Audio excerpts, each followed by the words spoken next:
স্বাগত।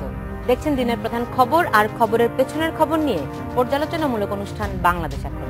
আপনাদের সঙ্গে আছি আমি সুলতানা রহমান, আর আমার সঙ্গে আলোচনার জন্য স্টুডিওতে আছেন দেশ টিভির প্রধান বার্তা সম্পাদক জাহিদুল হাসান পিন্টু এবং সাপ্তাহিকের সম্পাদক গোলাম মুর্তজা। আপনাদের দুজনকেই স্বাগত জানাচ্ছি। সারাদিন যে খবরগুলো আলোচনায় থাকে, শিরোনাম হয়, সেগুলো নিয়েই আমাদের প্রতিদিনের নিয়মিত এই আয়োজন।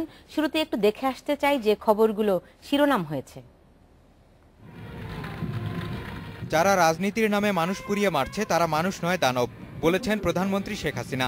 তিনি বলেন, জঙ্গিবাদ সন্ত্রাসী কর্মকাণ্ড করে যারা দেশকে ধ্বংসের দিকে ঠেলে দিচ্ছে তারা দেশের শত্রু, এদের বিরুদ্ধে কঠোর হবে সরকার। গাজীপুরের শফিপুর আনসার একাডেমির সমাবেশে এসব কথা বলেন প্রধানমন্ত্রী। তারা মানুষ না দানব, সেটাই এখন প্রশ্ন। বিএনপি জামাত জোট যা করছে তা জঙ্গি কার্যকলাপ, সন্ত্রাসী কার্যকলাপ। বাসে ট্রাকের ড্রাইভার, হেল্পার, সাধারণ খেটে খাওয়া মানুষ, এসব মানুষদের জীবনের কোনো মূল্য বিএনপি নেত্রী খালেদা জিয়ার কাছে নাই। পরীক্ষার সময় হরতাল অবরোধ না দেওয়ার দাবি জানিয়েছে শিক্ষার্থীরা। সহিংসতার প্রতিবাদে শিক্ষার্থী সহ নানা শ্রেণী পেশার মানুষ রাজধানীর বিভিন্ন জায়গায় মানববন্ধন, বিক্ষোভ মিছিল ও সমাবেশ করে। এদিকে এসএসসির তৃতীয় পরীক্ষা অনুষ্ঠিত হবে আজ। পরীক্ষাটি 8 ফেব্রুয়ারি হওয়ার কথা থাকলেও 20 দলীয় জোটের হরতালের কারণে তা পেছানো হয়। আগামী কয়েকদিন আমরা দেখব, তারপর সারা ঢাকা শহরের সমস্ত শিক্ষার্থী, সারা দেশের সমস্ত শিক্ষার্থীরা রাস্তায় নেমে আপনাকে ঘেরাও করবে। ওই কারাগারের বেড়া, আজকে যে কারাগারের বেড়া দিয়ে নিজেকে রক্ষা করতে যাচ্ছেন, ওই কারাগারের বেড়া আপনাকে রক্ষা করতে পারবে না।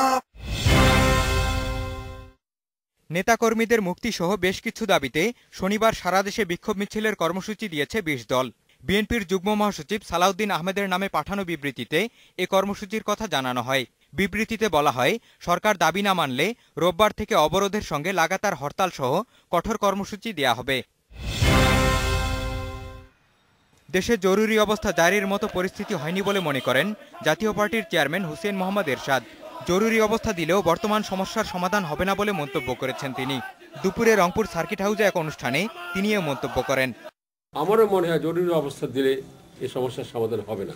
আওয়ামী লীগ বলছে আমরা আলোচনা করব না, বিএনপি বলছে আমরা আলোচনা ছাড়া অবরোধ প্রত্যাহার করব না। তাহলে শান্তির পথটা কোথায়? তাই যে দুই দল জড়িত তাদের একটা ব্যবস্থা গ্রহণ করতেই হবে। 5 জানুয়ারির নির্বাচনের আগে সংলাপের জন্য প্রধানমন্ত্রীর ডাকে সাড়া না দেয়া বিএনপি চেয়ারপারসন বেগম খালেদা জিয়া ও তার দলের রাজনৈতিক ভুল ছিল বলে মন্তব্য করেছেন বিকল্প ধারার সভাপতি AQM বদরুদ্দোজা চৌধুরী। রাজধানীতে বিএনপিপন্থী পেশাজীবীদের এক আলোচনায় তিনি এ মন্তব্য করেন। নতুন সুপ্রিম কোর্টের চিফ জাস্টিস প্রধান বিচারপতি, আমার সাধারণ আবেদন, আপনি দয়া করে একটা কমিটি করে দেন, তারা খুঁজে বার করুন কারা কারা ওবামা ধরা পড়েছে। এবারে দলীয় পরিচয় কি বলতে হবে? মানুষের জানার অধিকার আছে। এদেশটি একক ভাগে একটি ব্যক্তির নয়, একটি দলের নয়। জনগণ জানতে চায় কারা এই বোমা মারছে, কারা পেট্রোল দিয়ে পুড়িয়ে মারছে। এর জবাব আমরা দ্রুত চাই। মেডিকেল কলেজে ভর্তির ক্ষেত্রে 5% মুক্তিযোদ্ধা কোটা রেখে হাইকোর্টের দেয়া রায় বহাল রেখেছে আপিল বিভাগ। রাষ্ট্রপক্ষের করা আপিলের আবেদন খারিজ করে প্রধান বিচারপতি সুরেন্দ্র কুমার সিনহার নেতৃত্বাধীন বেঞ্চ এ আদেশ দেয়। মঞ্জুর মোর্শেদ, ইন্ডিপেন্ডেন্ট নিউজ। দেখছিলেন সারাদিনের খবরগুলো। এগুলি ছিল আসলে টেলিভিশনের খবর। আমরা একটু পত্রিকাগুলো একটু দেখে আসি। আপনি একটা মানে প্রধান শিরোনাম করেছে সমাধান আলোচনার টেবিলেই। আমাদের সময় করেছে বিদেশি হস্তক্ষেপেই সমাধান দেখছে বিএনপি। আমরা কয়েকদিন ধরে দেখছি যে কূটনৈতিক মহলে বেশ তৎপরতা আছে, স্থায়ী সমাধান চায় আওয়ামী লীগ। যে অবস্থা চলছে এখানে, এই নাশকতার কাছে পরাজিত তারা হবে না। প্রধানমন্ত্রী গতকাল বলেছেন যে দানবের কাছে পরাজয় নেই। মূলত এগুলো কি আসলে চলমান রাজনৈতিক পরিস্থিতি কি, সবগুলো কাগজও আসলে প্রধান শিরোনাম করেছে। এখন এইখান থেকে আসলে উত্তরণের কোনো উপায় আসলে কারোই জানা নাই।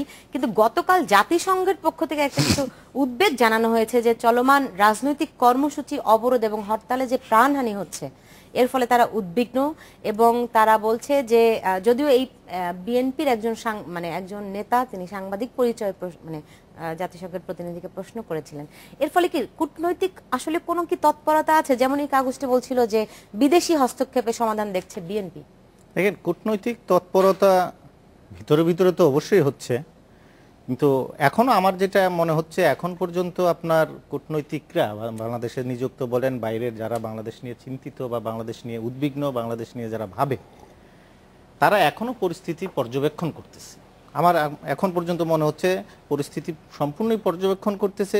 কোন দিকে গড়ায় বিএনপির এই যে আপনার আন্দোলন বলেন বা আন্দোলনের নামে নাশকতা বলেন, এটা কত দূর যায়, বা সরকার এবং আওয়ামী লীগ এটাকে কতটা মোকাবেলা করতে পারে শক্তি দিয়ে না রাজনীতি দিয়ে, এই বিষয়গুলো তারা বোধহয় আরও কিছুদিন পর্যবেক্ষণ করবে। এরপরে হয়তো সিচুয়েশন যদি অনেক খারাপ হয়, হয়তো তারা একটা মানে উদ্যোগ নিতেও পারে। এখন যে উদ্যোগটা ধরেন নাগরিক সমাজ থেকে নিয়েছে, পরে আমাদের এই দেশে তো আমরা সবসময় দেখে আসছি যে আমাদের কথা বা জনগণের কথা বা এই দেশের মানুষের কথা খুব বেশি কাজে দেয় না বা শুনে না। হ্যাঁ, যখন বিদেশিরা বলে, সাদা চামড়ারা বলেন, হ্যাঁ, তখন দেখা যায় যে এটা একটা তোড়জোড় হয়। তবে আওয়ামী লীগ সরকারের গত ৫-৭ বছরের আপনার 2009 থেকে 6 বছরের যদি দেখি, আওয়ামী লীগ যে খুব বেশি বিদেশিদের কথায় পাত্তা দিয়েছে এটা বলা যাচ্ছে না। কারণ অনেক কথাই তারা রিজেক্ট করেছে। ইভেন যুদ্ধাপরাধী ইস্যু নিয়ে তো অনেক ফোন আওয়ামী লীগ প্রধানমন্ত্রী পেয়েছেন, উনি তো রিজেক্ট করেছেন, তাই না? শুধু এটা না, আরও আপনার বিশ্বব্যাংকের সাথে আপনার আওয়ামী লীগের যে রিলেশন, পদ্মা সেতু নিয়ে আওয়ামী লীগের অবস্থান ওই জায়গায় দেখেছি। বিদেশিদের যে খুব বেশি পাত্তা দিবে তা না, কিন্তু এই ইস্যুতে জনমতটা আসলে ভিতর থেকেই হতে হবে, দেশের মানুষের থেকেই প্রেশারটা আসতে হবে। কিন্তু সরকার, প্রধানমন্ত্রী নিজেও কিন্তু এই যে নাগরিকদের যে সংলাপের উদ্যোগ, প্রধানমন্ত্রী কিন্তু বলেছেন যে মানে 1-11 কুশীলবরা আসলে এটার সঙ্গে সংশ্লিষ্ট এবং তাদের খায়েশ পূরণ হবে না, প্রধানমন্ত্রী এমন কথাও বলেছেন। ফলে জনাব গোলাম মুর্তজা, আসলে কি এই যে জাতিসংঘের উদ্বেগ, আপনি জানেন যে গতকাল পরশুদিন খালেদা জিয়ার সঙ্গে বৈঠক করেছেন British high commissioner Robert Gibson, তাদের তৎপরতা বেশ স্পষ্ট হয়ে উঠছে। ফলে নাগরিকদের উদ্যোগ বলেন আবার কূটনীতিকদের উদ্যোগ বলেন, এতে কি আসলে সত্যিকার অর্থে কোন রকম কোনো প্রভাব কি থাকতে পারে? কঠিন প্রশ্ন, আবার সবচেয়ে সহজ প্রশ্ন এই মুহূর্তের, যে আমরা কোথায় যাচ্ছি, কোন পথে যাচ্ছি, গন্তব্য কোথায়, এই জাতীয় প্রশ্ন। আর পাশাপাশি যে এর থেকে উত্তরণের পথ কি, উত্তরণের পথ পিন্টু ভাই যে কথাটি বলেছেন যে আমরা যে, আমি ছোট্ট একটা সাপ্লিমেন্ট দিই আপনারে, সেটা হচ্ছে অনেকে জানতে চায় আসলে তাদের এই মানে এই কমেন্টগুলো, তাদের এই মন্তব্যগুলো আসলে কার পক্ষে গেল, এটা কি আওয়ামী লীগের পক্ষে গেল না বিএনপির পক্ষে গেল?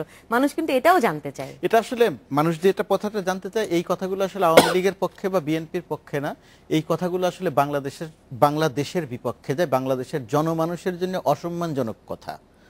একটা স্বাধীন দেশ, 30 লক্ষ শহীদের রক্তের বিনিময়ে এই দেশ স্বাধীন হয়েছে, আমরাই স্বাধীন করেছি।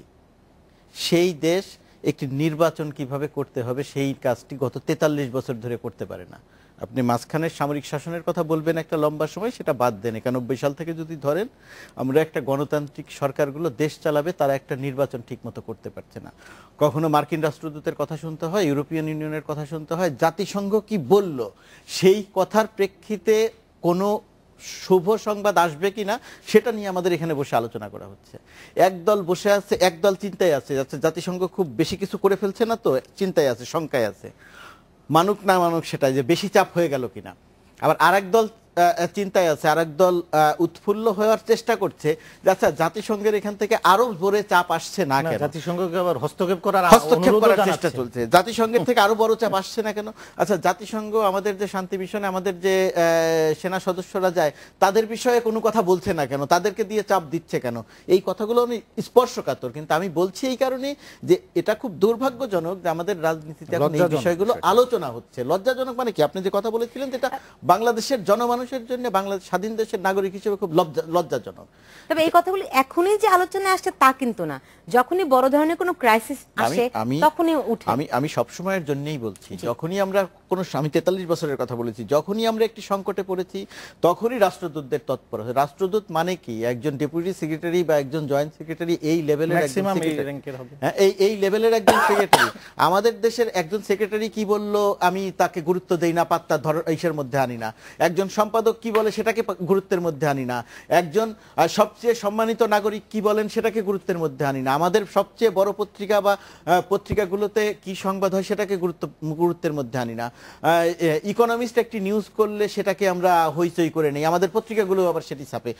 এটা কিন্তু খুব ইন্টারেস্টিং। ইকোনমিস্ট আমাদের বাংলাদেশ নিয়ে তাদের এত আগ্রহী বা কেন? আবার তাদের কোনো কিছু একটা রিপোর্ট করলে আপনি একটি রিপোর্ট করবেন, ধরেন আপনি, আচ্ছা আমি আপনার এই আলোচনাটাই ফিরবো, তার আগে একটা ছোট্ট বিরতি নিচ্ছি, মাত্র 40 সেকেন্ডের একটি বিরতি নিচ্ছি।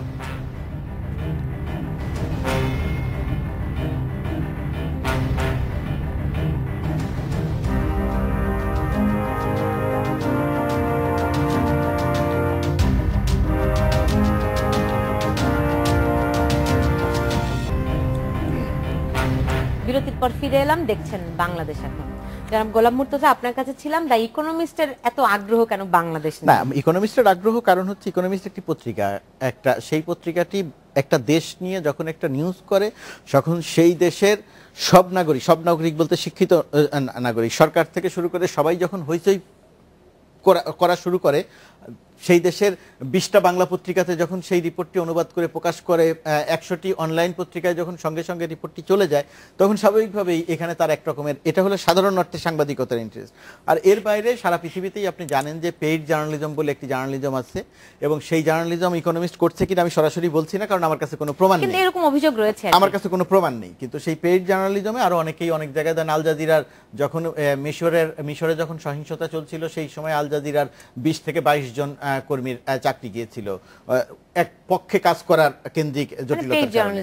সুতরাং পেইড জার্নালিজম সারা পৃথিবীতে আছে। মুর্তজা, আমি একটু হেল্প করি আপনাকে। অতীতে বাংলাদেশে এই ধরনের বিদেশি কাগজগুলো, বেশ কিছু কাগজ বাংলাদেশের উপরে পেইড জার্নালিজম করেছে বলে, হ্যাঁ, আমরা মানে সারকামস্ট্যান্সিয়াল এভিডেন্স আমরা হাজির করতে। কারণ আপনি আজকে এই কথা বলছেন যে পত্রিকা আপনার কভার স্টোরি করলো বাংলাদেশ সম্পর্কে, 1 মাস পরে যখন ওই কভার স্টোরি উল্টে যায়, উল্টো তথ্য দিয়ে আসে, সেটা বুঝতে আর বাকি থাকে না এখানে কোনো কিছু, এখানে কোনো লেনদেন। এবং এই পেইড জার্নালিজমের কথা এইখানে আমাদের এই মুহূর্তের কথা বললে একজনকে দায়ী করবেন, কিন্তু সবসময় আপনি আমার খেয়াল করে দেখেন যে গত 25 বছর বা গত 20 বছরের সরকারগুলোর চিত্র যদি খেয়াল করে দেখেন, একটি পত্রিকা যখন সরকারের বিপক্ষে, সরকারের বিপক্ষে একটি প্রতিবেদন প্রকাশ করে, সরকার সেটা নিয়ে হইচই করে, আবার সেই পত্রিকাটি যখন বলে যে হ্যাঁ সরকার দেশ ভালো চালাচ্ছে, তখন সরকার আবার সেটা বিটিভি সহ সব জায়গাতে ফলাও করে প্রচার করে। এই যে আমাদের মানসিকতা, এই মানসিকতার কারণে বিদেশের পত্রিকা বলেন, টেলিভিশন চ্যানেল বলেন, বিদেশের লোকজন বলেন, সবাই বাংলাদেশ বিষয়ে অনেক বেশি আগ্রহ পায়। যেটা বলছিলাম যে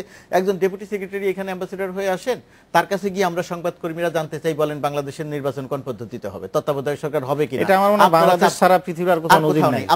আপনারা তত্ত্বাবধায়ক সরকারের জন্য আরো চাপ দেবেন কিনা, শান্তি ইসের ধরেন আমরা প্রশ্ন করছি সংবাদকর্মীরা যে আপনি বলেন ওইটা কি বলেন, যে আমাদের শান্তি মিশনে সেনা যাওয়ার ক্ষেত্রে চলমান যে সহিংসতা, এর কোনো প্রভাব পড়বে কিনা, তার মানেটা কি, আমি কি জানতে চাইছি, আমি একটা রাজনৈতিক উদ্দেশ্য নিয়ে এই প্রসঙ্গগুলো জানতে চাইছি। আমার এই